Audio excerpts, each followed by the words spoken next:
Valerie, a kind-hearted girl, noticed her neighbor, a poor widow, struggling, and decided to lend a helping hand. In a quiet little village, where the trees swayed gently and the wind whispered secrets through the tall grass, lived a young girl named Valerie. She was just 13 years old, with bright eyes and a heart full of love. Valerie's house was small but full of laughter. Her family didn't have much, but they had each other, and that was enough. But just a few houses down the road, past a narrow path covered in fallen leaves, stood a lonely cottage. The walls were old and green ivy crawled up the sides like tired fingers. The roof was patched with rusted sheets, and the wooden door creaked whenever the wind blew too hard. Inside that cottage lived a very old woman named Mama Enya. No one really talked to her. Some villagers said she had no family. Others whispered that she had once been rich but lost everything. Some even said she was a little strange. But Valerie never believed those whispers. She only saw a lonely old woman with tired eyes. Every day on her way to school, Valerie passed Mama Enya's cottage. At first, she only waved. Then she started to greet her with a smile. And one day, when she saw the old woman struggling to carry a heavy bundle of firewood, she rushed over. "Let me help you, Mama," Valerie said softly. The old woman looked at her with surprise. Her eyes were watery and her hands shook. "You want to help me?" "Yes, Mama," Valerie nodded. "You shouldn't be carrying all this alone." From that day on, Valerie began visiting Mama Enya often. After school, while other children played, she would carry a small bowl of soup or some hot rice from her home and take it to the old widow. On weekends, she helped sweep the compound and draw water from the village well, the one with the cracked bucket and long rope that squeaked. Sometimes, when she had saved a little money, she would buy the old woman's soft slippers for her feet or soap to wash her clothes. "Mama," Valerie once said as she handed her a wrapped piece of bread, "this is from the bakery. It's fresh." The old woman's hands trembled as she took it. Her lips quivered, and her eyes filled with tears. "No one has ever brought me bread before," she whispered. And then she did something that made Valerie stand very still. She placed her hands, wrinkled, thin, and trembling, gently on Valerie's head and said, "O Lord, make this child great. Let her never lack. Let her joy overflow like a river that never runs dry." Her voice was soft, but the words felt heavy with meaning. Valerie didn't understand why, but a strange feeling wrapped around her heart. It was warm, like the sun after a rainy day, and strong, like something sacred had just happened. From then on, Mama Enya prayed for her every time she came. Her prayers changed sometimes, but the heart of them stayed the same. "You will grow into a tree of blessing," she once said, "and your leaves will never wither." Valerie never told her parents. She didn't think it was necessary. It wasn't something she did to be praised, she just felt it was the right thing to do. But not everyone thought so kindly. One afternoon, while she was helping Mama Enya clean her front yard, a woman from the village walked by and muttered, "That girl spends too much time with the witch woman." Valerie froze. The old widow didn't react. She just kept sweeping slowly, her eyes on the ground. But Valerie's heart burned. She wanted to say something, but Mama Enya placed a gentle hand on her arm. "Let them talk," she said. "Words don't break bones." That night, Valerie lay awake in bed, staring at the ceiling. Why do people treat her like she's not human? She didn't have the answer. But deep in her heart, she made a promise. "As long as I'm here, Mama Enya will never feel alone." The rains had come early that year.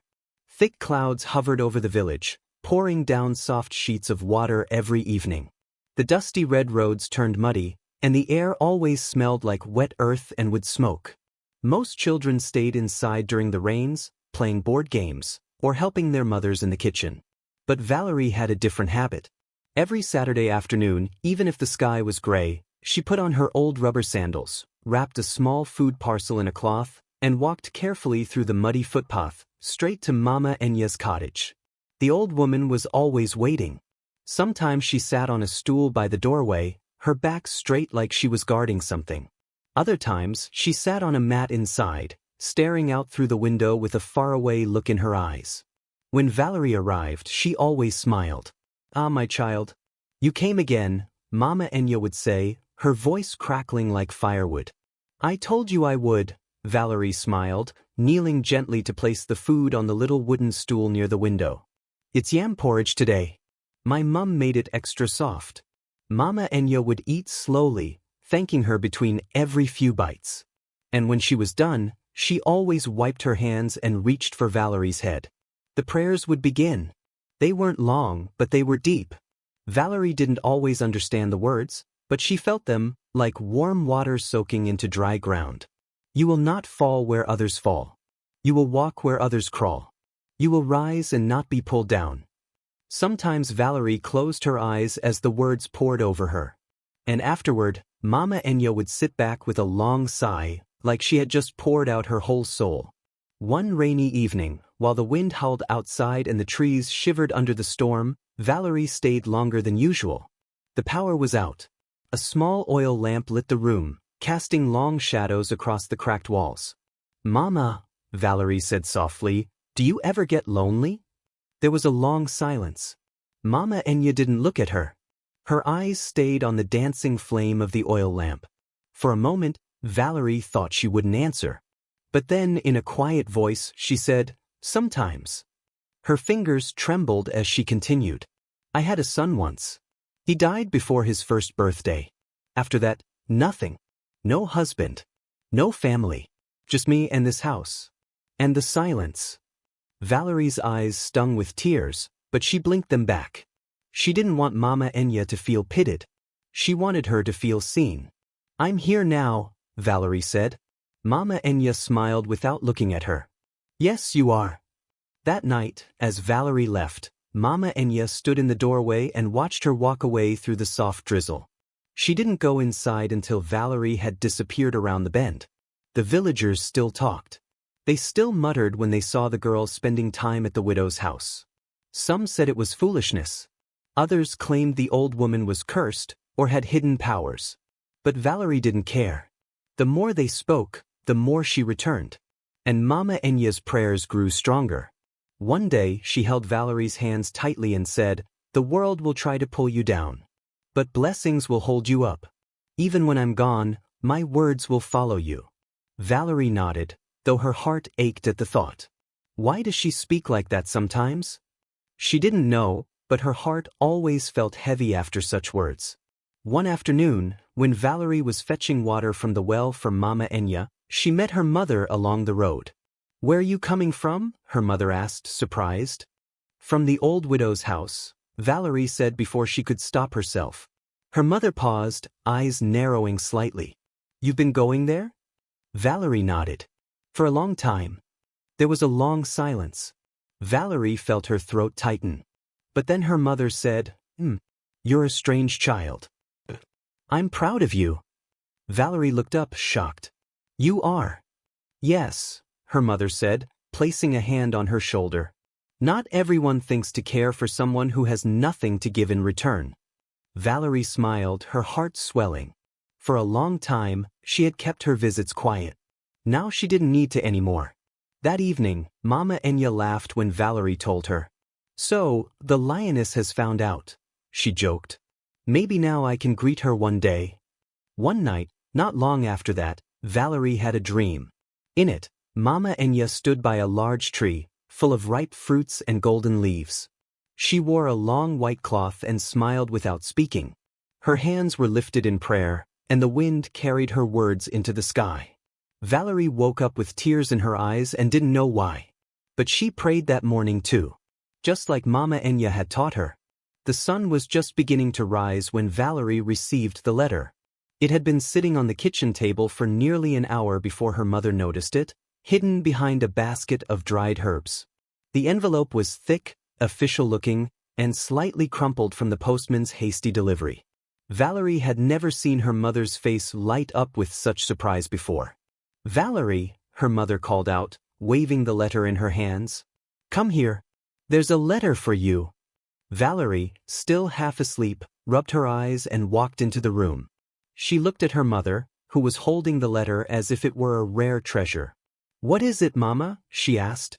Her mother's voice wavered as she read aloud. "Congratulations, Valerie. You have been awarded a full scholarship to study medicine and surgery at the University of Clearbrook."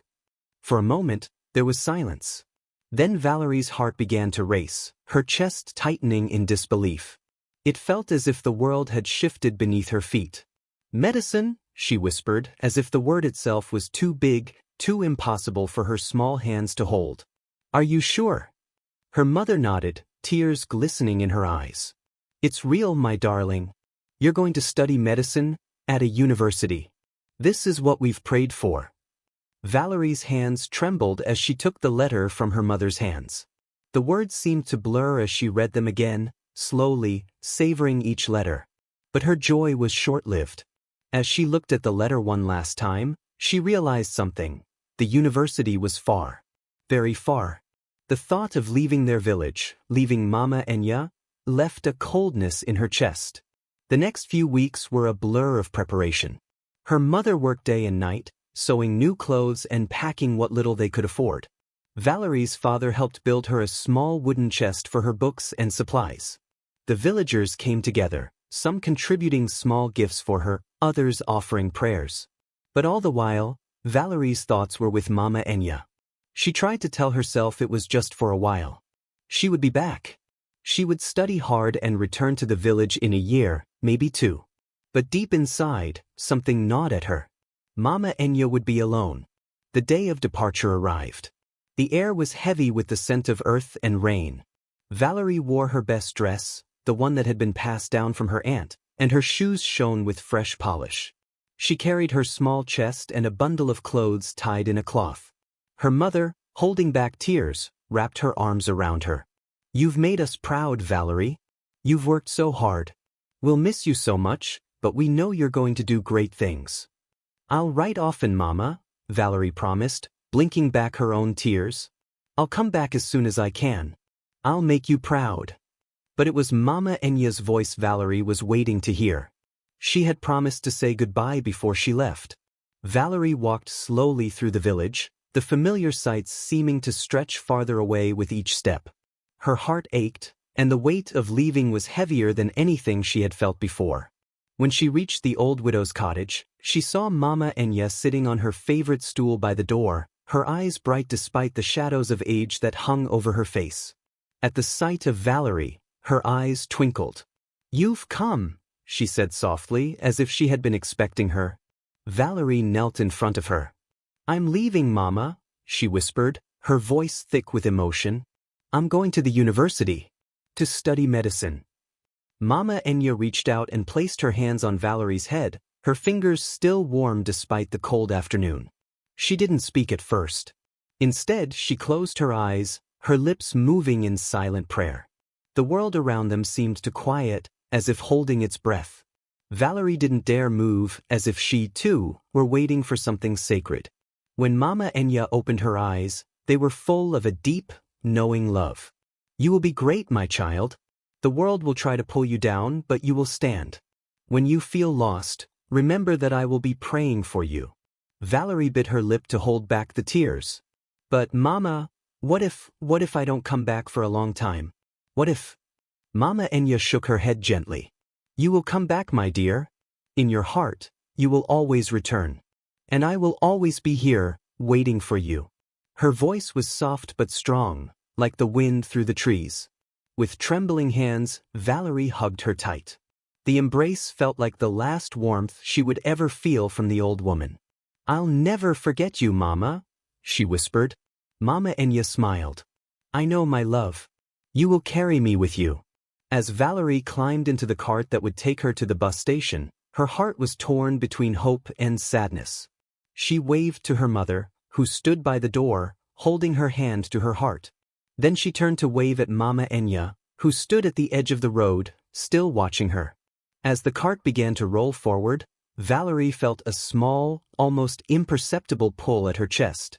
Something told her this was the last time she would see Mama Enya standing there, watching her leave.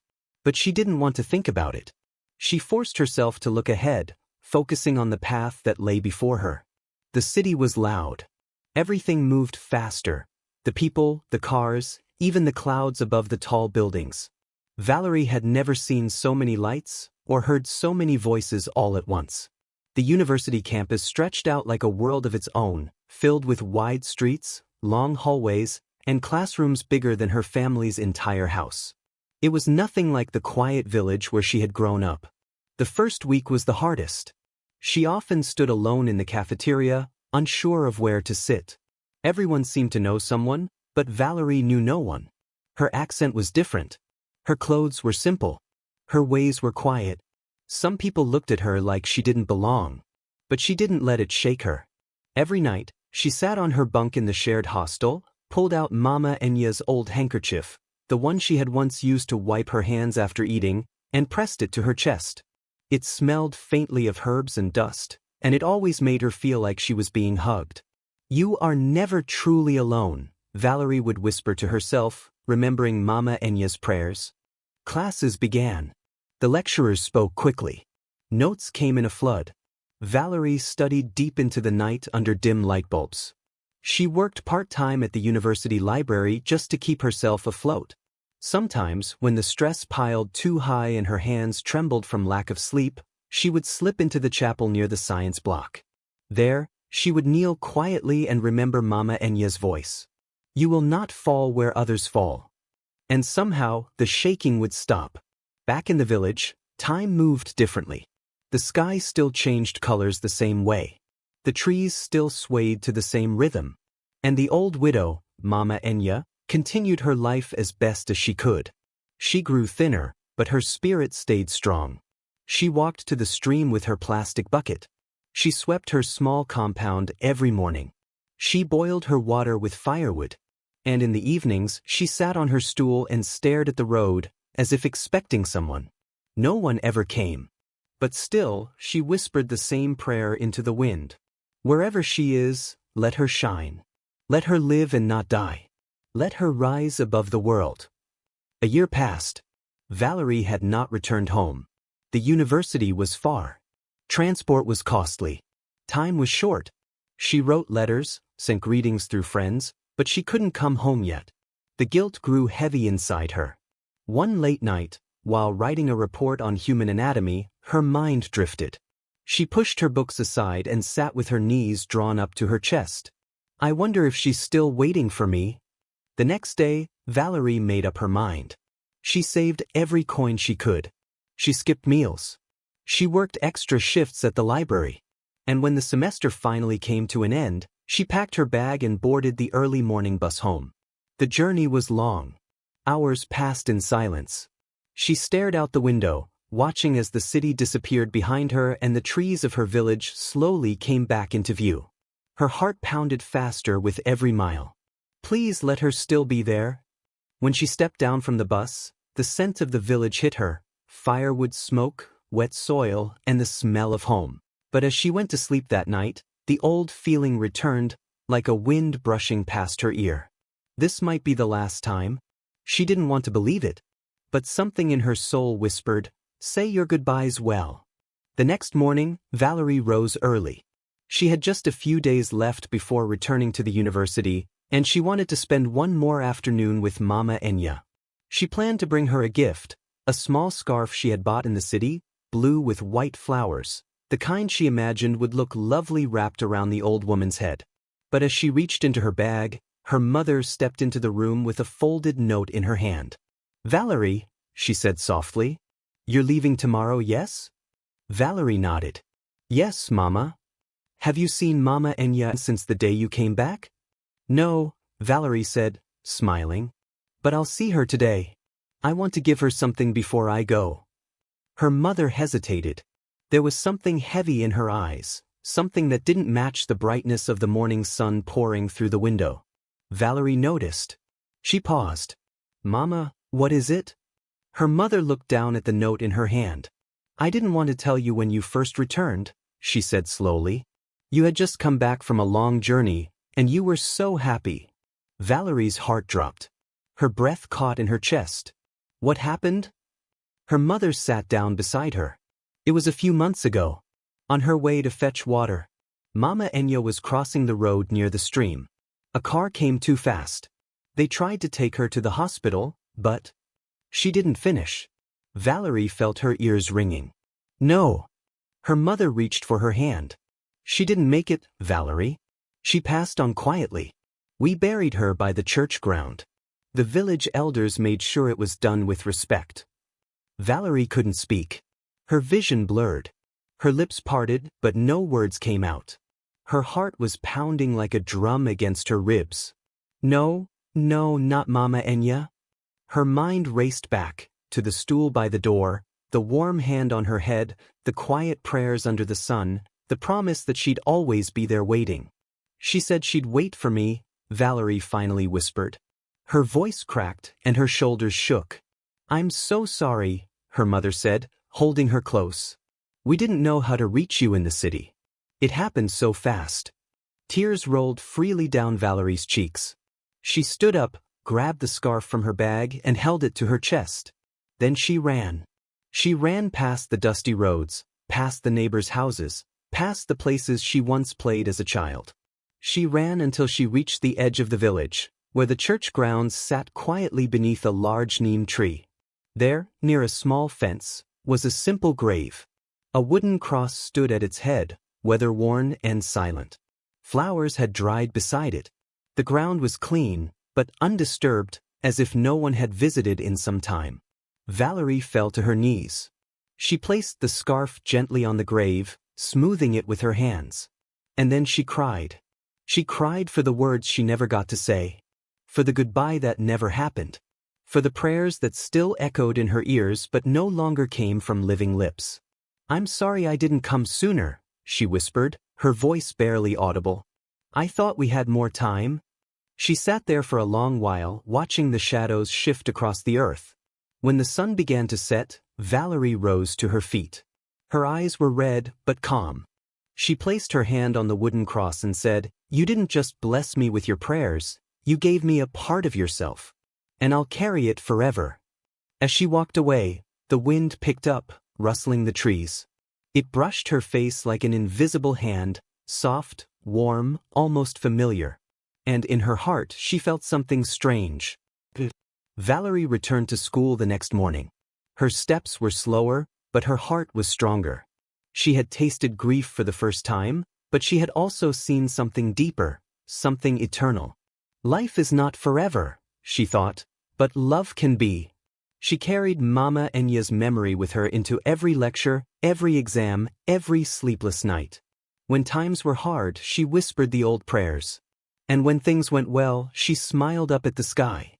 Because somewhere beyond that sky, she believed someone was still praying for her. Years passed like pages in the wind. Valerie returned to the city, carrying a heart that had grown older, softer, and stronger. She poured herself into her studies. Her focus became sharper. Her goals clearer. Her purpose? Unshakable. When others slept, Valerie studied. When others gave up, she pressed on, driven by something deeper than ambition. She had a promise to keep, a life to honor. She still kept Mama Enya's scarf tucked into her journal.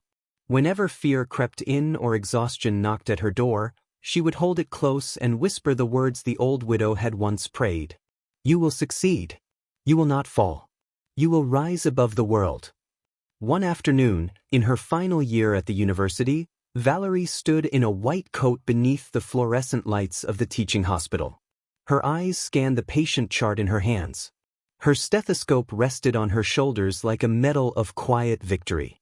A lecturer passed by, glanced at her and said, Valerie, you will go far. She nodded with a small smile, but deep inside, her heart whispered, This is not just mine. This belongs to her too. After graduation, job offers came faster than she expected. Big hospitals, clean clinics, prestigious positions. She didn't have to beg. She didn't have to chase. She remembered something Mama Enya had once said with a knowing smile. Blessings chase those who walk with kindness. Eventually, she accepted a position at one of the most respected medical centers in the state, a tall glass building with polished floors and white walls that smelled of lemon and safety. Her first paycheck felt unreal. Her second? Even more so. But it wasn't the money that made her eyes well with tears that night. It was the quiet realization that everything she had dreamed as a little girl had come true. And she hadn't walked alone. A few years later, Valerie got married. He wasn't the richest man, but he was kind. A calm, thoughtful man who listened more than he spoke, who smiled with his eyes, and who never tried to dim Valerie's light.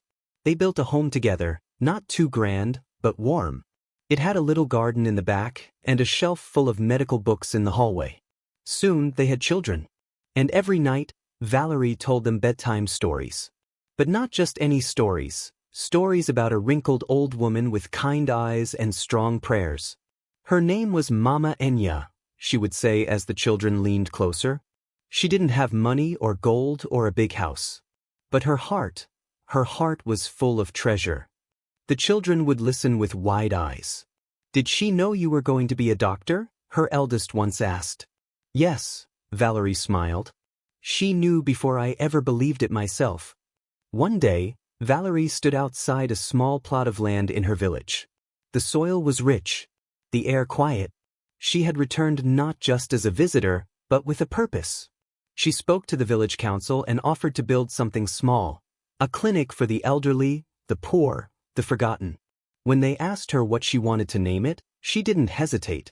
Mama Enya Health Center. The name was painted on a wooden sign in soft blue letters.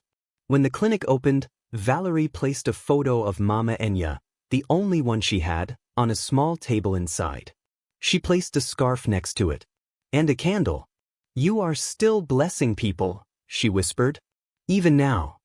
That night, she sat beneath the stars in the same village where she had once carried bowls of soup and firewood with her skinny arms and dusty slippers. The wind passed gently through the trees. She closed her eyes. And for a brief moment she felt it again, that same warm presence.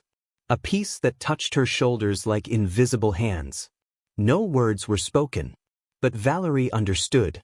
The blessings had bloomed. The sky was soft that morning. Pale blue, brushed with golden streaks of sunlight. The kind of sky that made you pause, breathe, and feel, without knowing exactly why.